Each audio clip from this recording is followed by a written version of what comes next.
Bienvenue sur la présentation de la vidéo de présentation du CA de l'ASPEC. On est avec Sandrine, notre coprésidente pour le Canada. Et on est avec Ulysse, notre coprésident pour l'Europe.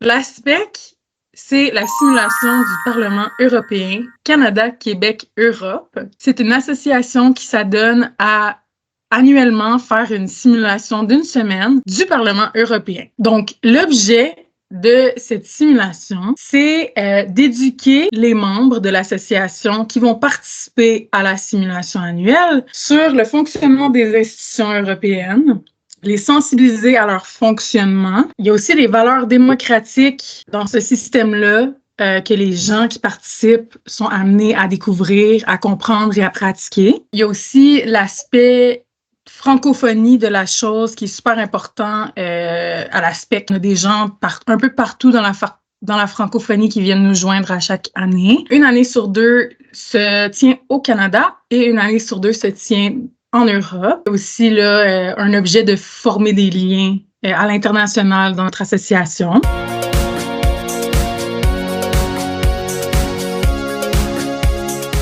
L'ASPEC, c'est une asso qui a 26 ans. Elle a été créée en 1998 par des étudiants québécois, contrairement à ce qu'on pourrait penser, des étudiants de l'Université de Laval à Québec. C'était des personnes super intéressées par les institutions européennes pour une potentielle indépendance du Québec et un cofonctionnement avec le Canada. D'où le fait que l'ASPEC est une association européano-canadienne et québécoise, comme son nom l'indique, et qui s'est depuis ouverte à l'ensemble de la francophonie pour regrouper ses membres autour des débats sur l'Union européenne et des valeurs démocratiques, principalement, entre autres, par le fait qu'elle se déroule en français.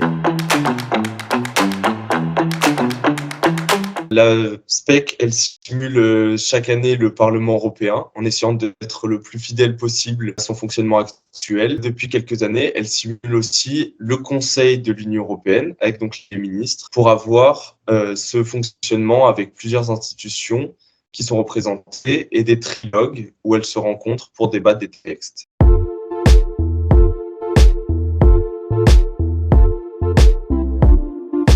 Donc, la simulation annuelle, elle est organisée et préparée par un groupe de 10 personnes qui est le conseil d'administration de l'association SPEC. Il s'agit de 2 coprésidents, un secrétaire général, un trésorier qui forment les 4 ensemble ce qu'on appelle le bureau, mais aussi quelques pôles. Donc, le pôle associatif, le pôle communication, le pôle recrutement, le pôle logistique, le pôle académique et le pôle partenariat. Ces postes, ils sont pourvus par des membres de l'association, donc qui ont participé au moins une fois à l'ASPEC et ils se renouvellent chaque année. C'est-à-dire que chaque année, pendant la simulation annuelle, on récupère les candidatures des personnes intéressées et à la fin de la semaine, on vote pour élire le nouveau CA qui organisera la simulation suivante. D'une année sur l'autre, on a toujours des postes qui se renouvellent et un CA qui se renouvelle pour améliorer l'ASPEC et la faire vivre dans le temps. Ces personnes, globalement, elles ont toutes des missions en commun. Faire vivre les intérêts de l'ASPEC, suivre les règlements généraux et les statuts, ça c'est naturel. Et ensuite, c'est assister aux réunions de l'association qui ont lieu au moins une fois par mois, faire des rapports d'activité, des rapports de transition pour aider le suivi pour l'année d'après. Et aussi, elles peuvent participer au comité du conseil d'administration, qui sont le comité de gouvernance et d'éthique ou le comité de finance et d'audit.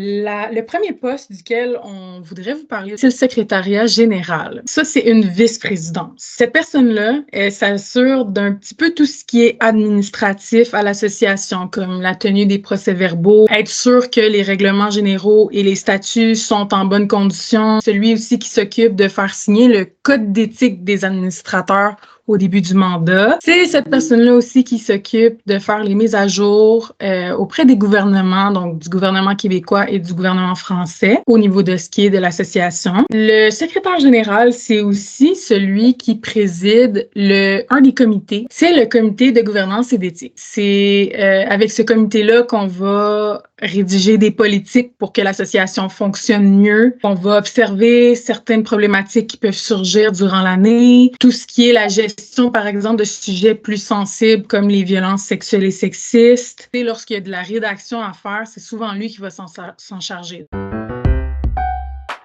Le vice-président chargé des finances, là c'est assez transparent, c'est la personne qui va gérer les comptes de l'association. Ça va être les comptes bancaires, ça va être le suivi des frais de participation, les factures, le registre des entrées et sorties. C'est la personne qui s'assure de l'équilibre des comptes tout au long de l'année pour construire le budget de l'association et s'assurer que d'une année sur l'autre, il y a toujours de l'argent dans les caisses. Cette personne, elle a aussi la présidence du comité de finances et d'audit. Il fonctionne comme le comité de gouvernance et d'éthique, mais axé sur les finances. En général, on va plutôt avoir le pôle partenariat et le pôle logistique. Comme pour le CGE, discuter de points qui concernent ce comité et travailler en amont pour ensuite les présenter de manière efficace au reste du CA. Comme on vous a mentionné, il y a 6 pôles.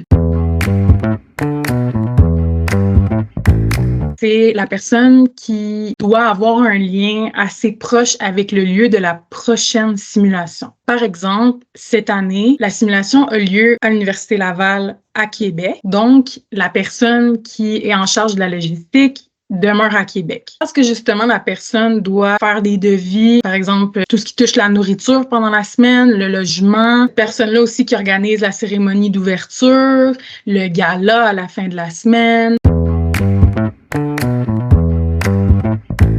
C'est le deuxième versant, sans logement et sans nourriture, c'est dur de faire l'aspect, mais sans contenu académique, c'est aussi compliqué. Ça va être tout ce qui est de préparer le contenu académique, de s'assurer de la qualité du contenu académique. C'est quelqu'un qui va suivre un peu l'évolution des institutions européennes pour adapter la simulation. On va avoir notamment le recrutement des postes à responsabilité, chef de groupe, président du Parlement, présidence du conseil, présidence des commissions, commissaires qui vont rédiger les textes. C'est cette personne qui gère tout le monde, à l'exception des journalistes. C'est aussi la personne qui va devoir s'assurer de la planification de la simulation. Et c'est aussi la personne qui va mettre à jour l'aspect académique, notamment le RIPES et le RICS, qui sont les règlements du Parlement européen simulés et le règlement du Conseil simulé. Comme l'aspect commence à prendre de l'âge, c'est bien si on reste à jour par rapport aux évolutions des vraies institutions.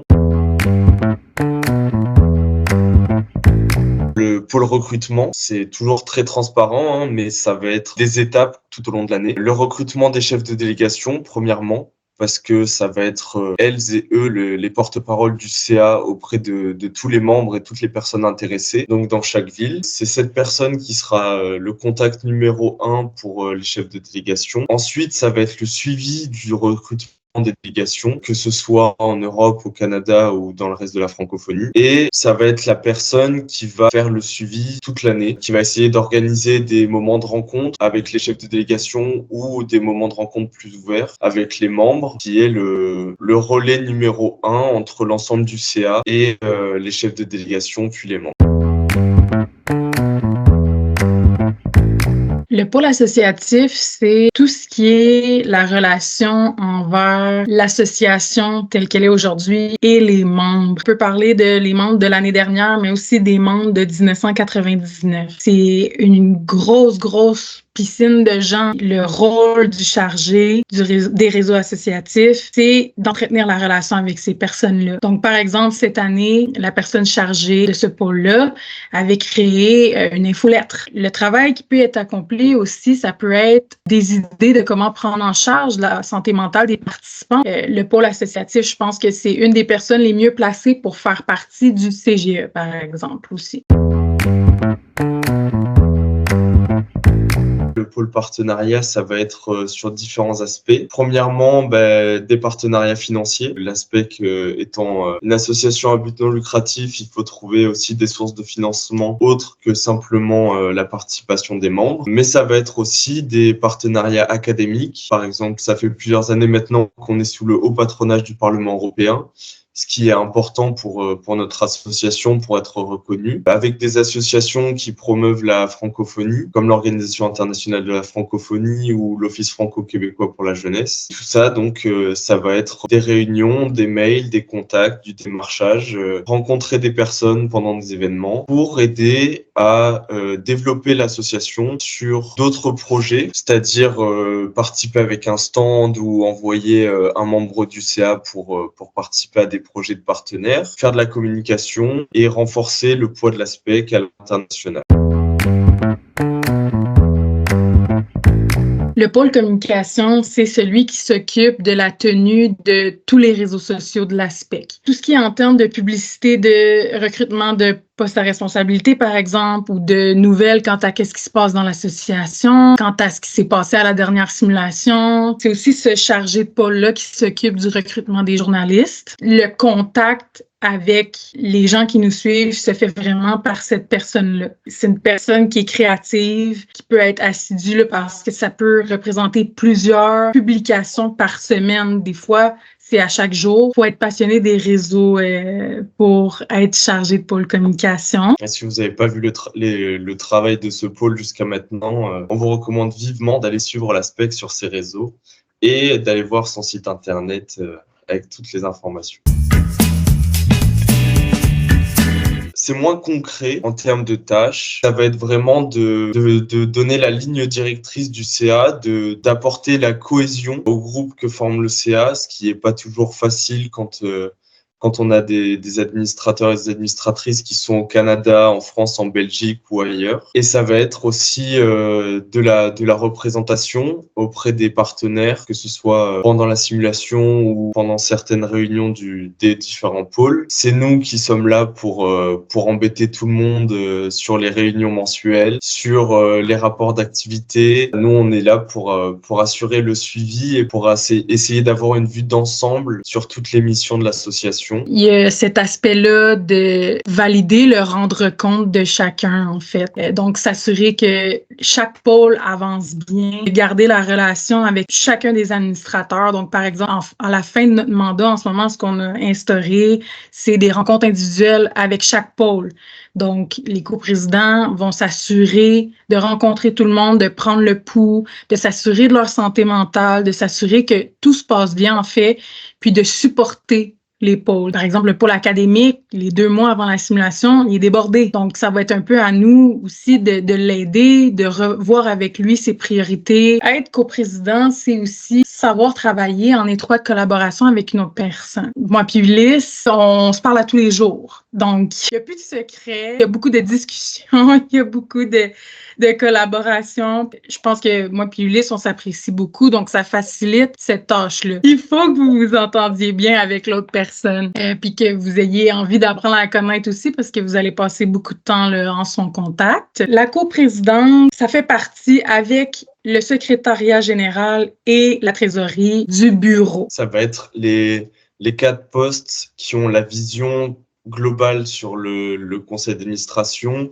Ouais. sur les règlements généraux et l'aspect administratif et sur l'aspect financier et qui donc se consultent aussi, pas seulement la coprésidence, pour prendre des grosses décisions. Des choses urgentes. C'est quand il y a des trucs urgents comme des petites crises dans un pôle ou dans un autre ou pour une certaine situation, on peut convoquer d'urgence le bureau. Ce qui est intéressant avec le bureau, c'est que tout ce qui est réunion mensuelle, le bureau se consulte. Avant la réunion mensuelle, le bureau réarrange un peu les points de l'ordre du jour, planifie l'ordre des discussions, la durée des discussions. Une dernière mission peut-être de la coprésidence, quand Sandrine parle du soutien des pôles, ça arrive parfois que pour une raison ou une autre, il y a un des membres du CA qui n'arrive pas à mener son mandat à terme. Et dans ces cas-là, c'est également le rôle de la coprésidence d'assurer l'intérim et en attendant de trouver un remplacement.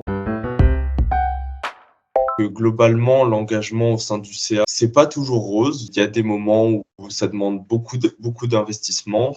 Des moments où ça peut être un peu plus tendu, parce que tout le monde est humain, tout le monde a un agenda et un quotidien qui est différent. Ça reste néanmoins une très belle aventure humaine et l'important, c'est beaucoup l'esprit d'équipe. Absolument. Il y a une chose qui est la plus grosse tâche commune, en fait, c'est de se supporter entre nous. Dans les règlements généraux, il est inscrit à chacun des postes qu'une des tâches, c'est de supporter les autres pôles, d'être disponible, c'est vraiment d'être ouvert à aider les autres, être capable de réarranger ses priorités en conséquence de ça. Parlant de pas toujours rose, parfois ça peut être très chargé. Par exemple, le pôle académique, ça me surprendrait pas qu'une année, on soit à 15 adjoints. C'est possible d'avoir des adjoints. Ça se peut qu'il y ait des gens qui ont le goût de travailler avec le CA, mais pas nécessairement être administrateur. Mais c'est pour ça, là, les adjoints sont là pour alléger, pour aider. Je vous invite, là, si jamais vous voulez une charge qui est moins considérable, mais qui est toujours importante, je pense qu'être adjoint, c'est une bonne idée.